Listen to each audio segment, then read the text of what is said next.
जय हिंद। तो आप लोगों का स्वागत है आपके अपने यूट्यूब चैनल अनमोल के एस एन क्लासेस में। तो जैसे कि हमने आपसे वादा किया था कि हम 10th क्लास के ऑब्जेक्टिव क्वेश्चनों को लेके आएंगे। तो आज मेरा जो सब्जेक्ट का क्वेश्चन है वो आपको भौतिकी का 10th का 400 प्लस कम से कम साइंस में सिर्फ और सिर्फ भौतिकी का आपको 400 प्लस ऑब्जेक्टिव क्वेश्चन एमसीक्यू आपको देखने को मिलेगा।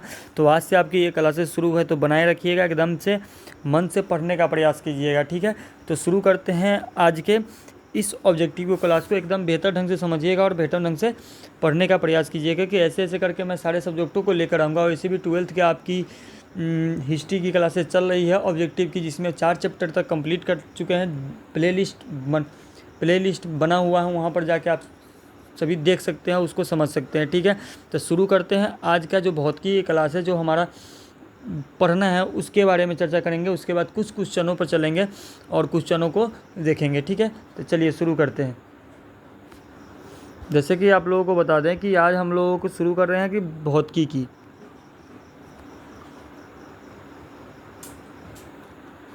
भौतिकी में हम लोगों को पढ़ना है। देखिए, बात करते हैं भौतिकी क्लासेस की। तो भौतिकी में हम लोगों को ये 10th क्लास की भौतिकी है, बिहार बोर्ड की, जो भारतीय भवन प्रकाशन है उससे उसी सारे क्वेश्चनों को बनाया गया है। और जो आपको एग्जामों में पूछे जाते हैं प्रीवियस ईयर क्वेश्चन से लेके और अभी तक जितने भी किताबों की मदद से सारे क्वेश्चनों को हम बनाने का प्रयास किया। हम लोगों को 6 चैप्टर पढ़ना है। 6 चैप्टर का आपको ऑब्जेक्टिव पढ़नी है। पहला है आपका प्रकाश का प्रवर्तन, दूसरा है आपका प्रकाश का अपवर्तन, तीसरा है आपका मानव नेत्र, चौथा है आपका विद्युत धारा और पाँचवा है आपका विद्युत धारा का चुंबकीय प्रभाव और छठा है ऊर्जा का स्रोत। ये 6 चैप्टरों का आपको ऑब्जेक्टिव कंप्लीट करनी है।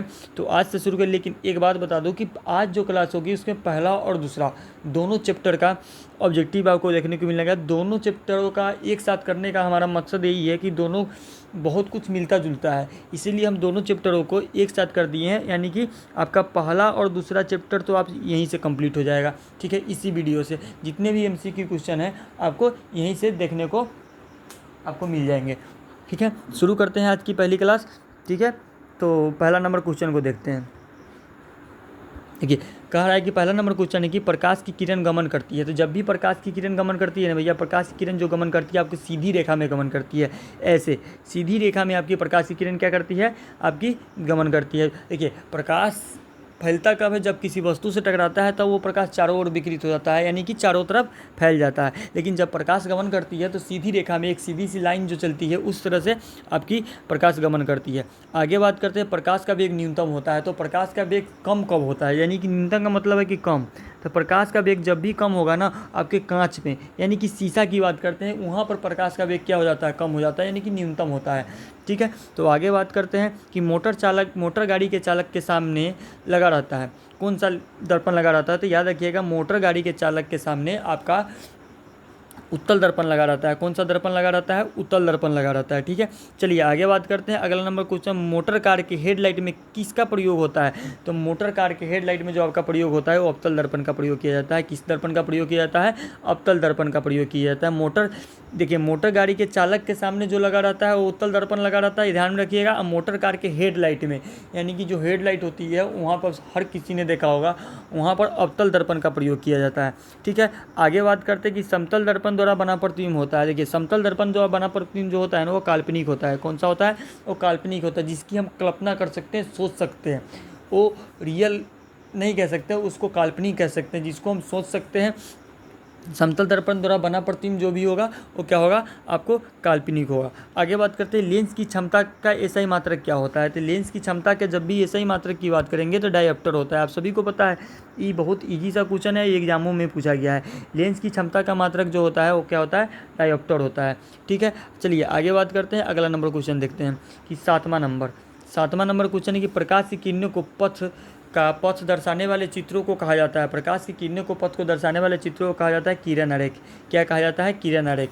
क्या है, क्वेश्चन को सही समझिए कि प्रकाश की किरणें का पथ दर्शाने वाले चित्र को क्या कहा जाता है, तो उसको किरण आरेख कहा जाता है, ठीक है। अगर 2D क्षमता वाले लेंस की फोकांतर होता है, कितना होता है, 50 सेंटीमीटर। याद रखिएगा, 2D क्षमता वाले लेंस का फोकांतर जो होता है वो 50 सेंटीमीटर होता है। ठीक है, किसी उत्तल लेंस का फोकस स्तर 50 सेंटीमीटर है तो उसकी क्षमता होगी 2 डायोप्टर। देखिए दोनों क्वेश्चन एक है, बस थोड़ा सा चेंज कर दिया, ये 2 डायोप्टर की क्षमता वाले पूछा है तो 50 सेंटीमीटर, और 50 सेंटीमीटर वाले फोकस अंतर की बात करते हैं तो 2 डायोप्टर। ये ध्यान में रखिएगा, ये दोनों क्वेश्चनों में कन्फ्यूज मत होइएगा।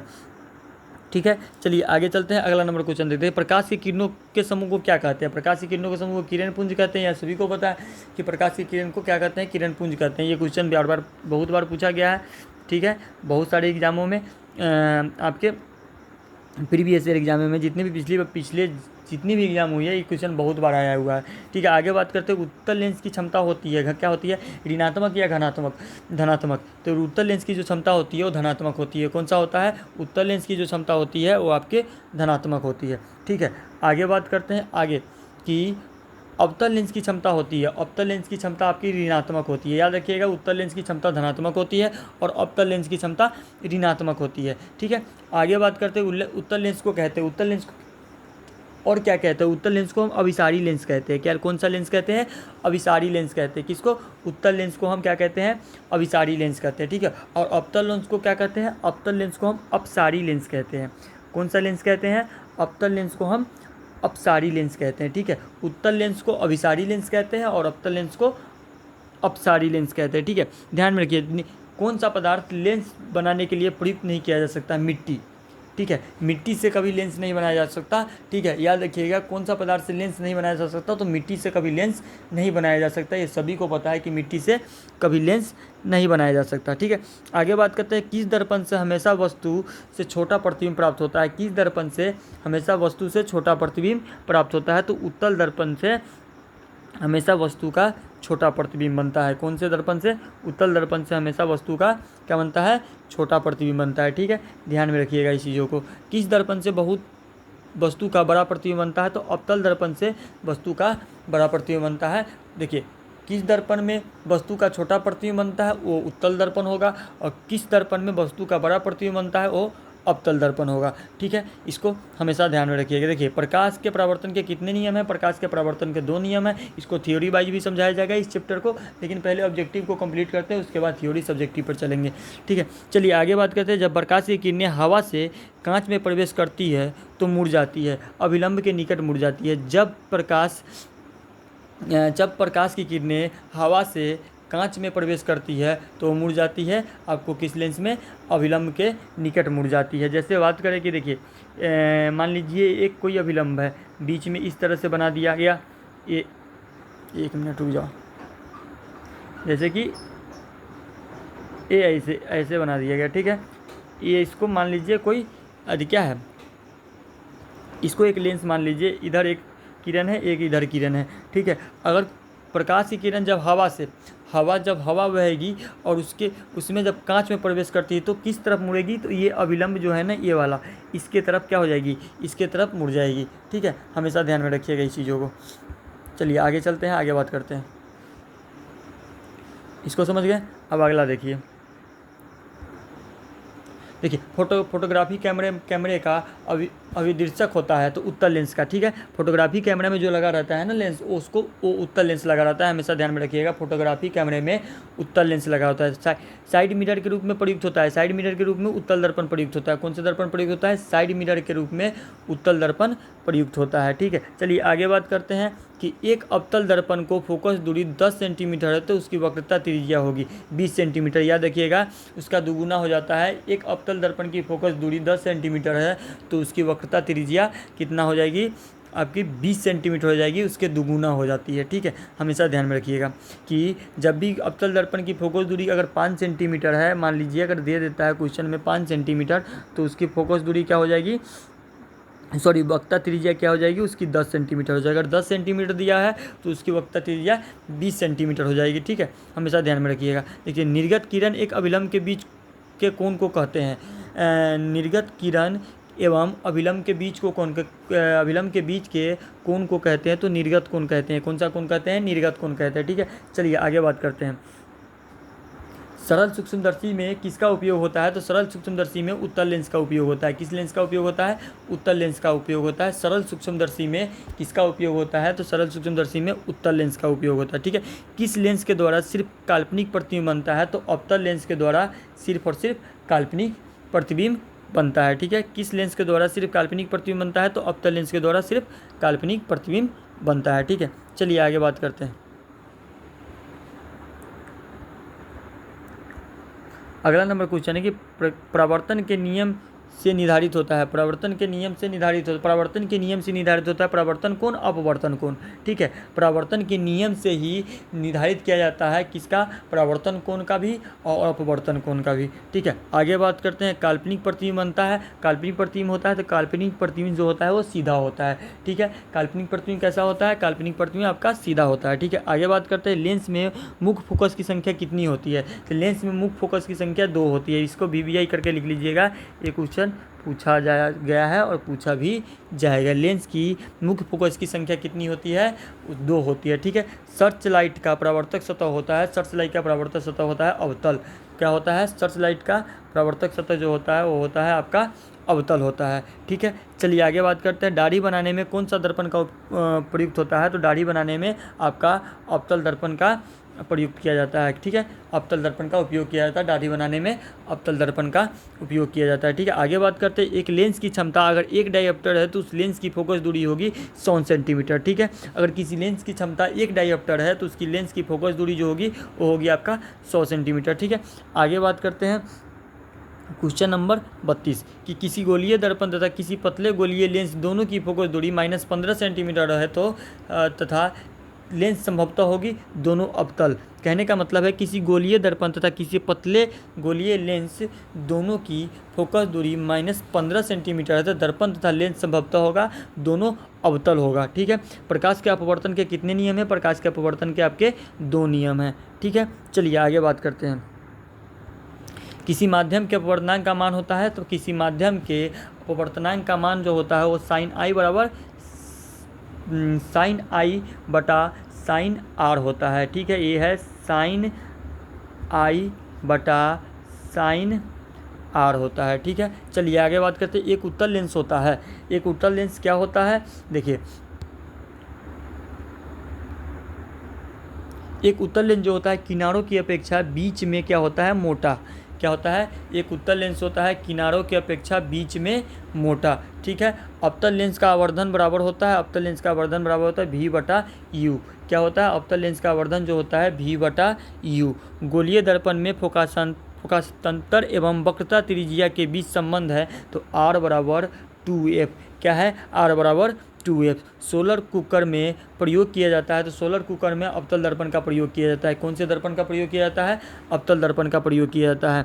ठीक है। चलिए आगे बात करते हैं। उत्तल लेंस में बना प्रतिबिंब होता है तो उत्तल लेंस में जो बना प्रतिबिंब होता है वो वास्तविक और उल्टा होता है। कौन सा होता है? वास्तविक और उल्टा होता है। उत्तल लेंस में बना प्रतिबिंब होता है वास्तविक और उल्टा।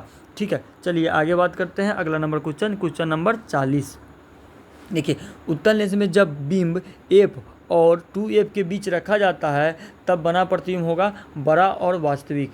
उत्तल लेंस में जब बिंब F और 2F के बीच रखा जाता है तथा तब बना प्रतिबिंब क्या होगा? बड़ा और वास्तविक होगा। आगे बात करते हैं। 2 वक्रीय पृष्ठों से घिरे ठोस माध्यम को कहते हैं गोलीय लेंस। 2 वक्रीय पृष्ठों से घिरे ठोस माध्यम को कहते हैं गोलीय लेंस कहते हैं। ठीक। आगे बात करते हैं। गोलीय दर्पण जो बाहर की तरफ वक्रित हो कहलाता है उत्तल दर्पण। गोलीय दर्पण जो बाहर की तरफ वक्रित हो कहलाता है उत्तल दर्पण। ठीक है। आगे बात करते हैं। देखिए, अगला नंबर क्वेश्चन है कि गोलीय दर्पण के परावर्तक पृष्ठ के केंद्र को दर्पण को कहा जाता है ध्रुव। गोलीय दर्पण के परावर्तक के पृष्ठ के केंद्र को दर्पण को कहा जाता है ध्रुव। और मात्रक विहीन 2 चीज़ कहा जाता है, ध्रुव और मात्रक विहीन। ठीक है। ध्यान में रखिएगा इस चीज़ों को। लेंस के केंद्रीय बिंदु को कहते हैं प्रकाशीय केंद्र। ये क्वेश्चन VVI क्वेश्चन है। ये क्वेश्चन पूछा जाएगा। याद रखिएगा कि लेंस के केंद्रीय बिंदु को कहते हैं आपको प्रकाशिक केंद्र।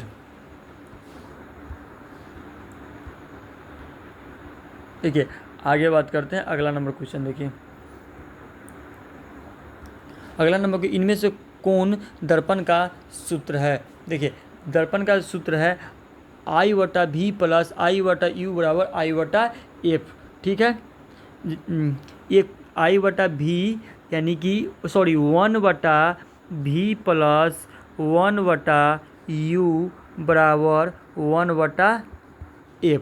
ठीक है, 1/V प्लस 1/U बराबर 1/F, ये दर्पण का सूत्र है। ठीक है, निर्वात में प्रकाश की चाल होती है, यहाँ चाल होगा। ठीक है, याद रखिएगा, यहाँ क्या होगा, चाल होगा। ठीक है, ये वाला जो है यहाँ पर होगा चाल आपका। ठीक है, निर्वात में प्रकाश की चाल होती है 3 × 10 के पावर 10 के, ये है 3 × 10 के पावर 8। ठीक है, मीटर पर सेकेंड। ठीक है, क्या है, 3 × 10 के पावर 8 मीटर पर सेकेंड। ठीक है, आगे बात कर, दंत विशेषज्ञ मरीजों के दांतों का बड़ा प्रतिबिंब देखने के लिए किस दर्पण का उपयोग करते हैं? तो दंत प्रतिबिंब जो दांत में जो दर्पण का उपयोग किया जाता है ना, जिसको दांतों को बड़ा देखने के लिए, अंदर के दांतों को, तो उस कौन सा दर्पण का उपयोग किया जाता है? तो अवतल दर्पण का उपयोग किया। आपको पता है कि चीज़ अवतल दर्पण में वस्तु बड़ा दिखता है। ठीक है, ये आगे भी बात किए थे शुरुआत में। जैसे पतले की लेंस की आवर्धन क्षमता होती है कम। पतले लेंस की आवर्धन क्षमता ऑटोमेटिक है कि पतले लेंस की आवर्धन क्षमता जो होगी कम होगी, मोटे लेंस की आवर्धन क्षमता ज़्यादा होगी। ये कॉमन सी चीज़ें हैं। ठीक है, मोटे लेंस की आवर्धन की क्षमता क्या होती है? अधिक होती है। यहाँ पर भी दिया हुआ है क्वेश्चन कि मोटे लेंस की आवर्धन की क्षमता अधिक होती है।